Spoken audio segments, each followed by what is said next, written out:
Hey everyone, we hope you're having a wonderful summer and we're happy you're here today. My name is Janelle and I'm here to tell you a couple of things we have coming up and 4 ways you can get connected to our church community. The first way to be a part of our church community is through Next Steps. If you are newer around here, Next Steps is our process to help you get instantly connected. We offer 2 steps in our Next Step process. Step 1, open house lunch.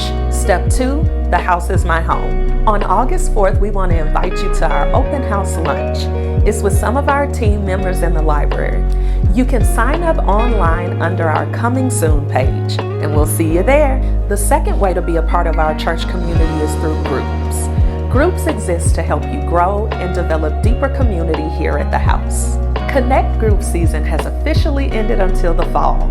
We hope you enjoyed our last season of groups, short but sweet. While we reset for the fall, we'd love for you to continue building community. Head over to our groups page and sign up for one of our year-round Connect groups. Don't do summer alone. The third way to be a part of our church community is through events.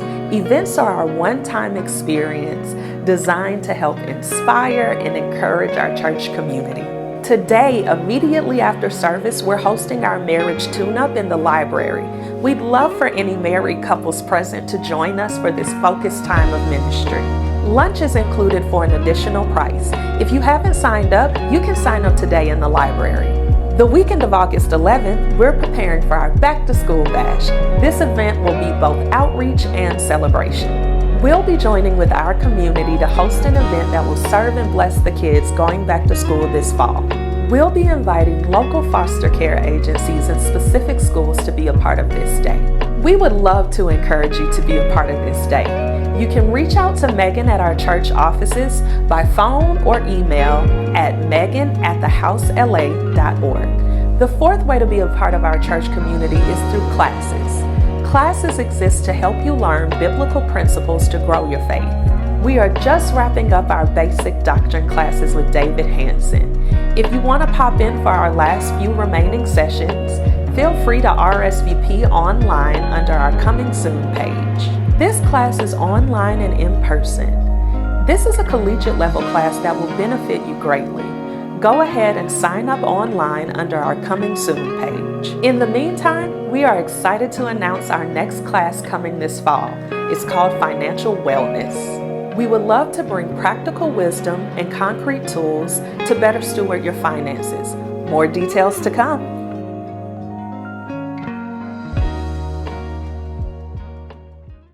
Hey, welcome to the house. My name is Wes. I'm the lead pastor here, and amongst a massive crew of people who just love God and going after God, we just want to say welcome. We're so glad that you're here with us today.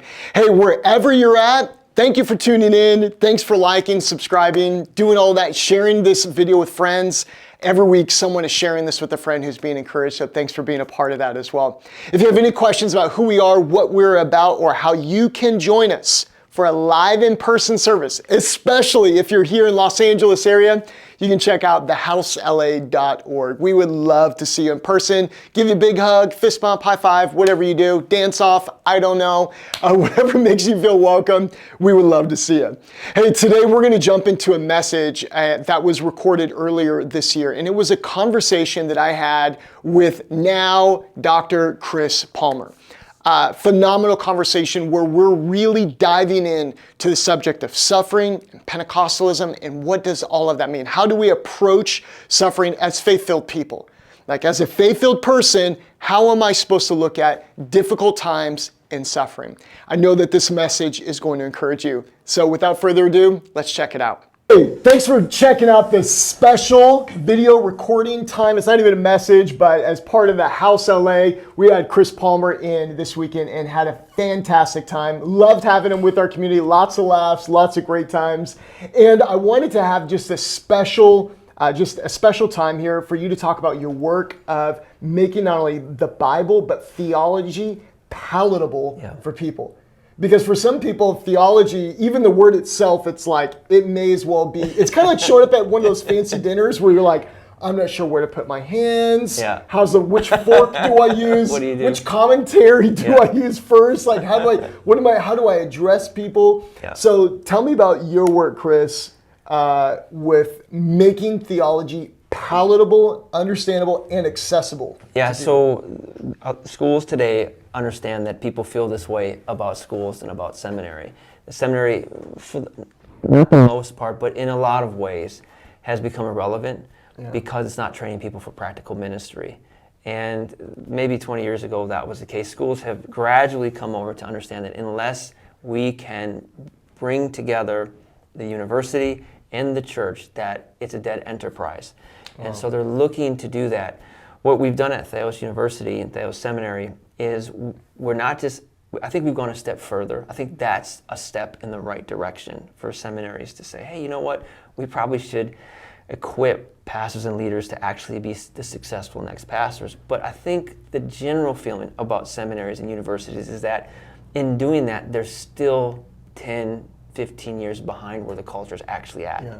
So the culture is here, and seminaries are right here. So they're doing like what was cool in the 90s. Hello, fellow kids. it's like a meme. Hello, fellow kids. They got like, they're wearing something cool. With Steve Buscemi, with the skateboard. It's like, exactly. Oh gosh, it's and they're not necessarily sure about what like cringe means, what could come off as cringe, what people are able, what's palatable, what's not palatable. And I think anything that shows, especially in the online spaces, as an attempt is often seen as performativity, and performativity, especially online today, oftentimes can be loathed, like, oh my gosh, this is terrible. So I think where Theos comes into play and what makes Theos, hopefully, in people's minds, I can't assume it's about everybody, and the people that like us, maybe relevant is the fact that we like to think that we're moving with what's taking place in the online spaces. Understanding, not just looking at memes as something that's immature, or podcasts as something that's immature, or the types of discussions that take place as immature and stupid, but these are forms that people learn. And short form content really has changed the game. People are learning in microbursts, they're learning in 1 minute videos, they're learning in 2 minute videos, 30 seconds here, 30 seconds there, a sound clip here and there. And instead of resenting all of that, how can you use this to drive people and make them have an actual learning experience? And so we've innovated. I think at Theos University, we've done the best that we can to try to give people an experience in the online spaces with just short micro bursts of content. And then behind that, we have all types of classes and seminaries. Perhaps one of the biggest things that people don't go to seminary with, there's several reasons. Number one is price. Yeah, so expensive. Yeah, $400, $460 a credit, when most people that go to seminary are already involved in ministry. Yeah. They have found themselves in ministry. They're not making $460 a month. It's like, it's some youth pastor that wants to serve the Lord that's making, 10, 20 grand a year or something like that. And now we go, hey, by the way, this class is going to cost your annual salary. Precisely. Yeah, the price is astronomical. And I think one of the reasons that universities do that is because they have such huge overhead, so they got to keep the price of the credit high. And then there's a time component. Mothers that want to go to seminary, busy fathers that want to go to seminary, they got kids, they got jobs, they can't stop their life. Then there's strict semester guidelines. You have due dates that you just can't make because you're busy traveling. And then, of course, you have practical ministry. Is it preparing me for something that I'm actually going to be able to put my hands to? And then you have like the whole culture thing that I'm talking about just a minute ago. So you take all that, seminary just becomes, we're not doing this at all. Yeah, it's almost like we're answering questions that no one's asking anymore. Yeah, absolutely. In a system that often feels really antiquated. So you guys, there's a whole crew of you guys that have done this, and it has exploded. Yeah. It was like one of those, it was like Joseph in Egypt type moments where it's like 7 years of plenty. Yeah. Like you guys, it just exploded. Yeah. Almost not, I don't want to say out of nowhere, because I don't think other than creation that the rest of us are, we're not ex nihilo. Yeah. It's like we have our backstories, right? It was the universe at Theos, ex nihilo. Yeah, it's like it just, God spoke. How did this come? Like, what's the backstory? So Nathan and Gabriel and their brother-in-law Brian Voss, they started the company I came around maybe a year and a half after they started it, and then we began to grow. They were growing, and then I think by the time I came, my story in all this is that I met them. They had maybe 50 videos online. I remember we were in a meeting one time, and we decided this needs to be the Barstool Sports of theology. Oh my gosh! That was the actual conversation we had. That this needs to be Are Barstool you doing Sports. pizza reviews? Yeah, right, exactly. Yeah, but we felt that Barstool's model was genius because they were irreverent, and there's something about irreverence that can be, if it's done right, it can be convicting. And a one way, well, I'll get to that in a second. And then the way that their model was is they had like a brain, and then they had influencers that were feeding into that brain. Yeah. So we felt like, let's harness the power of each other's influence and speak the same party line that comes back to Theos University. Yeah. So different various influencers that's like, well, who are you part of? We wanted them to see as Theos as their tribe. Yeah. And so we'd found influencers that shared the same values that we shared, shared the same theology that we shared. Not in the sense of strict. I mean, we have some Calvinists, we have some Reformed, we have various theological convictions around us, but our core values we all share. Yeah, it's like historical orthodoxy with variance on the inside. Variance on the what matters we share. We're conservative. We have traditional sexual ethic, et cetera, et cetera. We go down the line. Not woke, as we say. And so we started to do that. And it's like, well, what do we do to be creative? So instead of just sitting in front of the camera and saying, hey, let me tell you 3 steps to what Calvinism is, it's like, let's make a meme about John Calvin burning Michael Servetus at the stake and throw it up there and see what happens. And then we throw it up there, and the Calvinists are mad. And then the non-Calvinists are like, well, who's this guy? And then it's like, now we have a discussion going on about who Michael Servetus is, and did John Calvin burn him? Did he not burn him? Maybe he's more innocent than we thought. And it's like, well, take our classes on Calvinism by a Calvinist, and then see why one of us was not a Calvinist. Now we're like, oh, we're learning theology, but we're not really learning theology. And so for us, it just worked. And, we do podcasts, funny bits, stuff like that, but hopefully that Barstool model, it's been working for us, and it's kind of fun. It's been a fun endeavor. I love that you guys, because usually when you see any form of meme or any form of slightly irreverent comedic value, like a Ricky Gervais or something like, someone kind of on the cusp, it's almost like anti-God. But in fact, you guys are able to, it's almost like our world has lost all of its truth tellers. Yes. And we're unable to laugh at ourselves. We're unable to laugh at, well, I've got my quirks. Yeah. And you guys have gone right at it, but instead of like running from like theology, you're actually running to it. Yeah, because like I was saying before, we're living in a time where anything that is an attempt to be on or to just be genuine is seen as performance. So it's kind of like, well, how do you get around that? If it looks like I'm performing all the time, people think you have an angle. The performer has to kind of make fun of themselves. Like, yeah, I know I'm performing.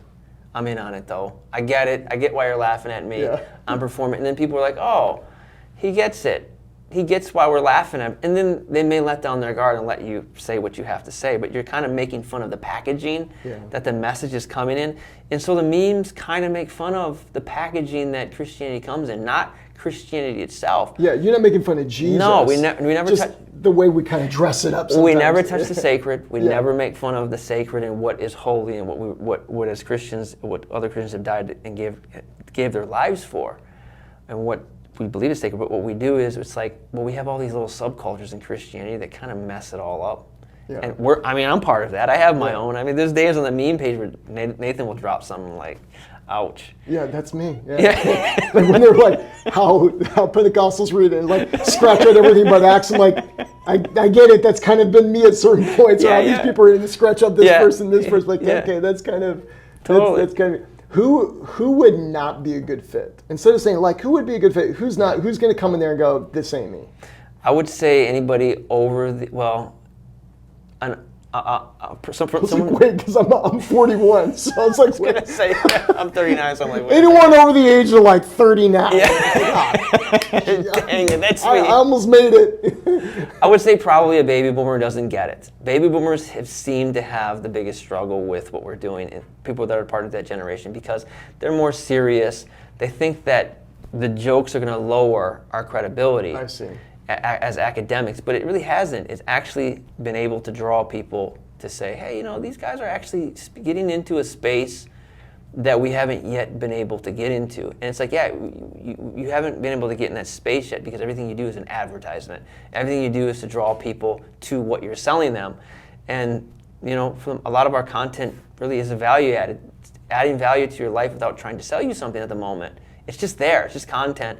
It's funny to take for what it is. And then over time, maybe you become curious about the product, but we're not trying to perform. So that's understood better by Gen Z, millennials, maybe Gen X a little bit, probably the back end of Gen X. Yeah. So I think baby boomers, you may have a hard time with it. So, so I went to a traditional Bible college, Yep. and it was literally by the miracle of God that I could afford it. Yeah. Like, I remember going to the school because I felt like God was like, this is where you're supposed to go.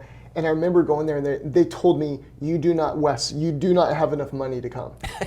And I remember crying and prayer walking outside the admin building and going, God, you told me to come here. I just drove up from LA to Seattle to come to school here. And the security guard comes over and goes, hey, what are you doing? Are you a student here? I was like, well, no, but I'm trying to be. And it's like, it's this weird thing. But like God did a miracle, and every year I had just some crazy provision where someone would write me a check, or I had a good job this one summer where I made really good money. I was able to write a check for it. But I go, that's not everyone's story. Yeah. And you guys have, essentially eliminated these huge barriers, like 6-figure barriers, and going, hey, if you want, if you want to learn all of this, I'm just pointing at commentaries and books and things like that, we can make that accessible to you without a 6-figure price tag on it. And you guys have these like incredible tiered things. Like, explain how that works, because maybe someone, even a high schooler, might be able to watch and go, dude, I want to learn some of that. No question. So Theos University, people get a little mixed up because there's Theos University, there's Theos Seminary. They're part of the same family, but they're separate entities. Theos University is like the Netflix of theology, or somebody said more like the PureFlix of theology. The PureFlix of theology, okay. If we're talking in Christian terms. So you could just, it's the tier is you sign up for a subscription. There's 75, maybe 80 classes now, various topics, anything you can think of, anything from the book of Romans, book of John, Old Testament history, your basic Bible classes, to hot topics, transgenderism, homosexuality, feminism, whatever. You go on, you click it, you can watch the videos. So we've been able to resource churches, pastors, different individuals with this particular product. But they're individuals that want to go deeper. They want more of a challenge. They want either a certificate program, which is a 1-year Bible degree that goes through our 14 most foundational classes that give you the broadest sweep. Survey classes, Old Testament, New Testament survey, a spiritual formation class, et cetera, and kind of prepare you to serve inside of your church. So a lot of churches will use this. They don't have a curriculum of their own. They use this for their next step individuals to serve in the church or come on as an elder, be as it may. Then, of course, you have Theos Seminary bachelor's program, which is 126 credit hours, which is a 4-year program. And there are no semesters. You kind of sign up, you go at your own pace, you matriculate through year 1, year 2, year 3, and year 4. You learn everything.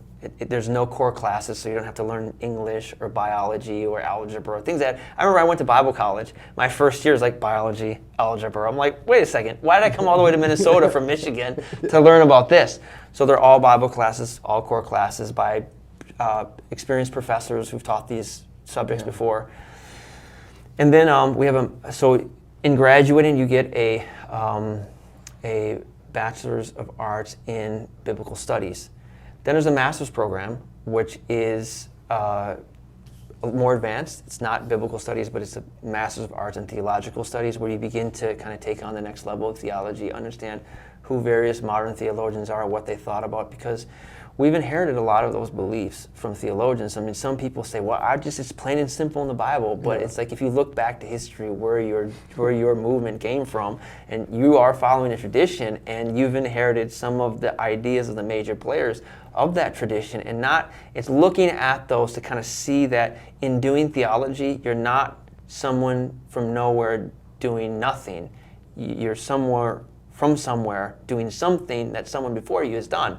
So understanding that, kind of moving within that field, and then we have an emphasis on method. Basically, we believe that answers today are kind of at, are more lessened in value because of ChatGPT, Google. We're living in an age where you can know something and have never learned it. You can just know. People have answers. They have quotes. They have answers. They have these things they've gotten on the internet. But what they don't have is the in-between. How did you get to that? It's kind of like when your teacher in algebra assigns you the odds, and you're like, oh, they're in the back of the book. So you, in 5 minutes, do your algebra homework and turn it in. She's like, no, show me how you got that. Yeah. That's the answer. Not the answer, but it's the in-between. So a class on method kind of shows you how you've arrived there. So for instance, Spirit baptism. How does a Pentecostal get to Spirit baptism? Well, you have to go back to the tradition. You have to go back to see how we do it. Then you start to realize, well, maybe we don't use Paul to get there. Maybe we use Luke to get there. Yeah. We have to use Luke Acts and form in a Luke Acts method to get to Spirit baptism. So for instance, as a Pentecostal, I would argue that Pauline texts don't necessarily point to Spirit baptism, but Lucan texts strictly point to it. I'm smiling because I know that argument. The Lucan pneumatology. Exactly. Yeah. So that would be methodological, whereas somebody else. So it kind of helps you work that out a little bit to kind of know your space and know your lane. And so that is the master's program. And people say, well, what about accreditation? Well, accreditation takes about 7 years to get. So we've had schools that are helpful to us who are giving us articulation agreements. For instance, Southeastern University, they're like, hey, we'll take all of your credits. So students, they go through Theos Seminary, they get halfway through Theos Seminary, they want to go to Southeastern, they take their credits and accept it in. They've looked at our syllabus and said, hey, this is as rigorous as anything that we've got, so we'll take it. So we're very happy. Currently, at present, we have 254 students. Wow. Not in Theos Seminary. In Theos U, we have about 7,000 subscribers. In Theos Seminary, we've got 254 students. There's an academic community that's there. Wow. We have one couple, one person from Australia, one from Canada. They met. They got something going on now. Who knows what it'll turn into? So wow. It's been cool. That's really, really exciting. Yeah. So if someone wanted to learn more about either of those, what would be the best way for them to? They could go to theosseminary.com or they could go to theosu.ca. So awesome. Theosu if they want the pure flicks of theology, theosseminary.com if they want to see how they can further their education. And we'll make sure and throw those links up in the bottom of our chat as well. Hey, Chris, thanks so much for joining us today and for doing this special message of just this special, just interview time to talk about how you, wherever you're at on the planet, as long as you probably have internet connection, you can grow in your Bible, you can learn more about God, you can learn more about theology, and you can learn why, not just what do I believe, but how did I get there? And that would be awesome. Hey, if you have any questions about us here at the House LA, or if you want to check out a service, you can check out thehousela.org. We'll throw that up at the bottom as well. Chris, thank you again for joining us today, and we look forward to seeing you back Sunday here at the house. Thank you so much for joining us today. I really hope that message encouraged you, especially regarding some of the difficult conversations that we're having about suffering. Now, wherever you're at, I just want you to know that there's a church who loves you and that's praying for you. And if you're going through suffering, I would love to pray for you right now. So Jesus, if anyone watching this is going through some level of suffering, I'm praying, God, that you're going to help them. I'm praying, God, that you're going to meet them right where they are at. Someone watching this who's maybe going through a physical pain or an emotional pain or even a divorce, God, I'm praying, God, that you would encourage them down to their very soul. I'm praying that they would receive help from the Holy Spirit and that literally the voices of the church over the last 2,000 years who have endured suffering with hope, God, would be their encouragement. In Jesus' name, amen. Hey, thank you so much for joining us today. It really does mean the world to us. If you're here in LA, we would love to see you for a live in-person service. So again, check out thehousela.org for all of your service times and directions. And lastly, just a big thank you to those of you who have partnered with us in generosity. We couldn't do this without you. And so if you'd like to join in that journey, you're a generous person and you want to join in that journey, you can check out thehousela.org/give. Hey, God bless. We'll see you back next week here at the house.